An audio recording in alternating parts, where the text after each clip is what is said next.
Hi, if you're here, I assume you know who I am, but just in case you don't. Oh, Chianti, she's messing with the tripod. Got the pet corrector spray, very effective. She screams when she sees it. Anyway, as I was saying, I'm Anna, a clinical psychology doctoral candidate. This channel is all about real life applications to psychology, but last year you all asked for a book recommendations video, and I just did the books that I read in 2020. Today I will be talking about the books that I read in 2021. I don't know if I will mention all of them, but I think I'll mention a good chunk of them. So let's just get into it. What are the books that I read this year? In terms of fiction, The Lost Village by Camilla Sten, and I think she's Swedish. I believe this is translated from Swedish.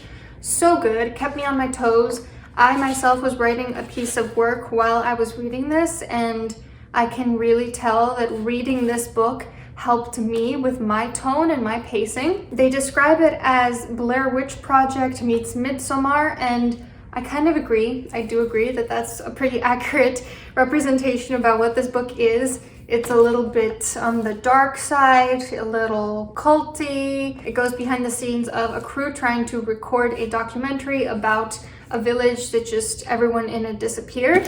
Very well written, highly recommend. Women of the Dunes is another piece of fiction that was really amazing. This one takes place in Scotland. It's all about intergenerational transmission of stories, beautifully written, a little bit less dark, a little bit more PG, so to speak. But although it's all about a woman going to a rural area in Scotland and ultimately falling in love, spoiler alert, it's not done in a cheesy way at all. It's pretty well done. It spans multiple timelines, so present day, her grandma, and a Norse woman in the Middle Ages, I believe. So another really great one if you want to read this one. Oh, and sorry, it's by Sarah Maine, I forgot to mention. Once There Were Wolves by Charlotte McConaughey. I read this one after the last two, and for the first 100 pages or so, it couldn't really captivate me, but afterwards, I think it was mostly just about the state of mind that I was in. It is a really well-written book. A little bit less descriptive, a little bit more choppy in between scenes, doesn't quite take it as slowly, definitely jumps timeline quite a bit. But in the end, it did make me cry. It has a lot of themes about nature and how people act like wolves sometimes, about being a predator, about being a victim, about the beauty of birth and love. It's good. It's a really good book. I recommend this one as well. The End of by Donna Freitas. I hope I'm pronouncing that correctly. This one is about hookup culture. I read it for my dissertation. It kind of touched on things I already knew, but went a little bit more in detail about religion and virginity and how that plays a role in abstinence and hookup culture. So that was very fascinating. It was a very quick, fascinating read. Do recommend this one. Hunger by Roxane Gay. My friend gave me this. It was from her boyfriend. I've had high hopes. I thought it would be very inspiring, and it was quite depressing. I had heard of Roxane Gay. I heard she has another book called Bad Feminist, which I've heard good things about. I've seen her Twitter pop up in different places, and so I wanted to really like it, but I didn't like it. I'm sorry, I didn't like it. It's a great book for the lived experience of what it means to live in a larger body and some of these stigma and issues that come up with that. But for me, it just felt really hopeless and really dark. It described some really traumatizing incidents in vivid detail, so if that is something you do not want a part of, trigger warning, I would not recommend you read this book. I guess the TLDR for this one is it's an important book. I think if you struggle with fat phobia or body image issues, it's good to read, but it's not going to leave you feeling happy-go-lucky. Questions for Ada by Ijoma Umembinyo. I hope I pronounced this one correctly as well. This is a book of poetry written by a talented woman from, it doesn't say where she's from. I think this is an author who's pretty under the radar. I think she might be self-published if I remember correctly. Yeah, it looks like she's self-published. And so if you like poetry, if you like quick reads, if you like things about being a woman of color, about body image, about objectification, about feminism, this is a great book of poetry. The Holy Wild by Danielle Dulski. This is a great book. God, this was so good that I ordered another 2 or 3 books of hers. It's split into different parts looking at all the different elements. So it has earth, water, air, fire, and ether. Yes, it includes ether as one of the elements, and it's really getting in tune with the different elements, living a very natural, ritualistic life. It's very hands-on, has a lot of suggestions for rituals and mental exercises that you can do, all about unleashing the holy feminine within all of us. Very, very beautifully written. This woman is a witch, and when I read this book, even within the first page, she put me under her spell. I mean, honestly, the writing was so beautiful, it was so visceral, it spoke to me on such a deep level. It almost brought me to tears. I really cannot recommend this book enough. Then there was also Witches and Pagans by Max Dashu. I do have a video that was heavily inspired by this book. I will put this up here if you're interested in reading it. This is more of a historical piece about women who took part in paganism and witchcraft in between the years 700 and 1100. It goes into the witch trials, goes into the battle between Christianity and paganism. Highly recommend it. It is very densely written. It is written more like a historical article, so to speak, and so if you prefer something that's written more for lay people, it might be a little bit difficult to understand in some parts, but it has a lot of really, really incredible historical information in there. When I Say No, I Feel Guilty by Manuel Smith. I have a video on this, very extensive, goes into what's in this book. Again, I'll put it up here. I don't know, I would recommend it if you're someone very on the passive end of the assertiveness spectrum, but if you're already past the assertive point, more towards the aggressive point, someone had a comment on that video like, these are some tips for how to abuse people in the customer service industry, and honestly, pretty accurate. This is problematic in more than one way, so do look at my video on what ways it's problematic if that is something that you are interested in learning more about, but it does have some interesting skills in here. The New Feminine Brain by Mona Lisa Schultz. I also have a couple videos inspired by this book.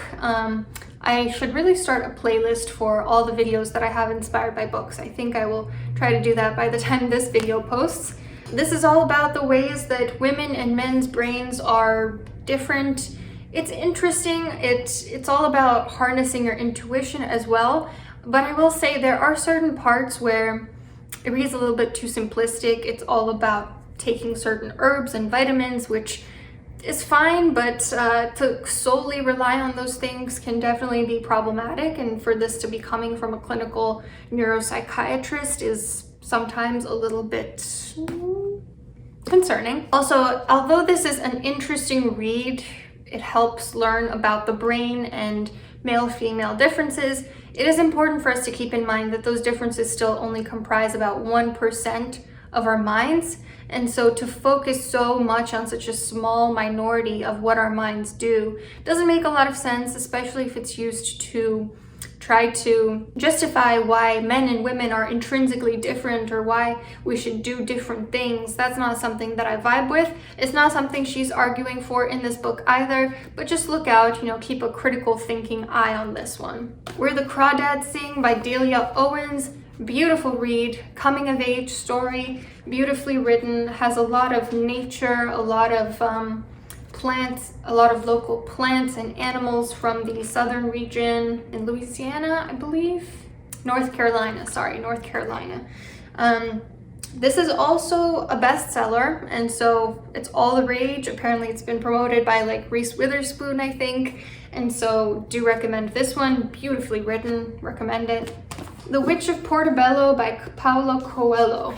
I don't know where its cover went, but I like it naked like this. This was another great read. Paulo Coelho is a great author. I really like his writing. He has a lot of spiritual gems, a lot of lessons about how to live our lives in his fiction, which is part of the reason why I think he's really wise. This book is actually about a Romanian witch with black hair, and so that was interesting to stumble upon. I did not know that going into this book. When I read this book, it really felt like reading the exact thing I needed to hear at the exact moment I needed to hear it. It felt very spiritual for me personally. And this book was also what made me realize that ultimately all religions are just using different language to talk about the same thing, which really opened up my eyes personally. The Alchemist, I think I read that last year, also by Paulo Coelho. I think it was in my last year's book recommendations, so I don't think I'll go over this one. The Charisma Myth by Olivia Fox-Caban. I have a video on this one. It's all about the 3 ingredients of charisma and how to overcome the obstacles to those 3 ingredients. I'll put the video up here. Great book, highly recommend it.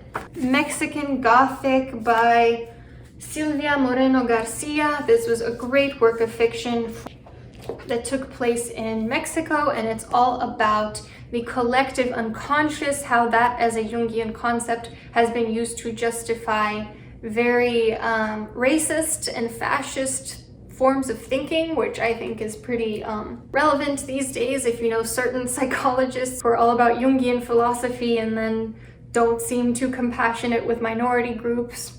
Vividly written, very descriptive, in particular of the house that this takes place in. It is more of a spooky story, so to speak, but ultimately it is more psychological than it is supernatural. Eye of the Moon by Ivan Obolensky. This was so long. I really wanted to get through it by the end. I'm gonna be honest, it's like nearing 550 pages, extremely descriptive, but a little bit superfluously so, I would say. A lot of detail about just rich people drinking all the time from dawn to dusk and eating fine foods at every single meal and dressing fancy and having business issues and being assholes. It is a little bit more like a TV show, more like a period piece. I don't know if I love it in the book form. It didn't quite captivate me. That's just the way I felt about it. It was very dialogue heavy, not so much describing the setting, but more so just rich people being rich, like I mentioned. But if that's your type of thing, it is a bit of a mystery type of story. It hints at supernatural, but it never really is, and so a bit of a cop-out in my opinion. Man's Search for Meaning by Viktor E. Frankl. This is about a Holocaust survivor's experience and how he came up with the concept of logotherapy, which is the type of therapy where you try to find meaning in your life. It is a more humanistic, existential form of therapy.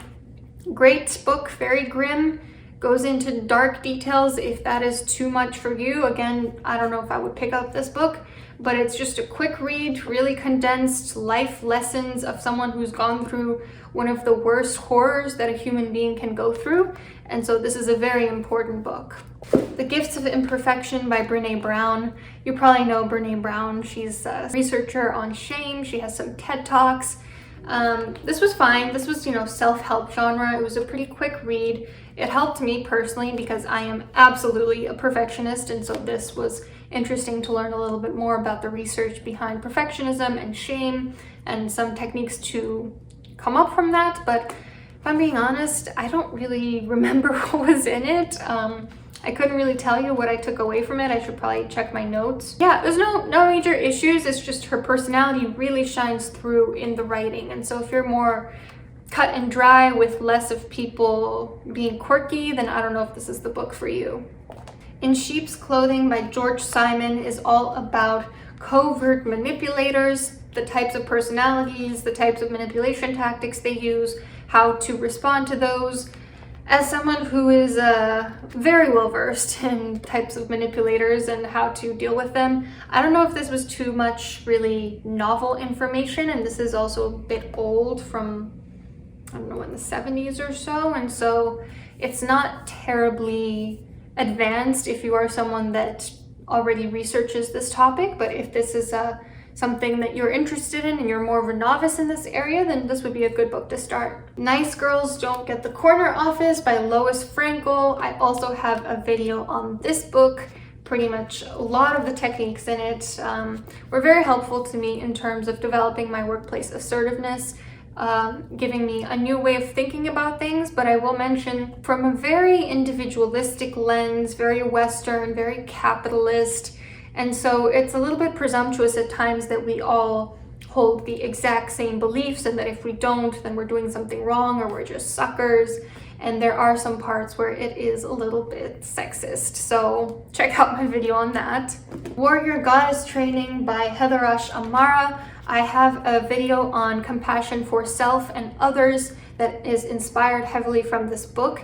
It's very useful. I was coming out of a very difficult time period when I read this book, and it really helped to serve as a reminder for how to treat myself and also the people around me with compassion. The people around me were dropping dead left and right when I read this, and so that was also something that really emphasized, what matters most at the end of our life is not small, superficial, tangible things, but rather how we treat ourselves and how we treat the people around us. So if I were to sum up this book in one word, it would be compassionate, beautifully written, all about, again, holy feminine traits and how to cultivate those and how to garner love for the self and others. These two books are written by the same two people, a couple known as Pauline and Dan Campanelli, and they're all about living a very nature-based cyclical life, how to stay in tune with the seasons, the nature around you, the solar cycles that take place every year.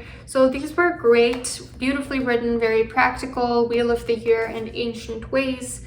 And yeah, I would recommend them as well. And lastly, the last book that I will talk about that I read in 2021. I mentioned that she was the author of a different book that I spoke about, and that I liked her so much that I bought another book.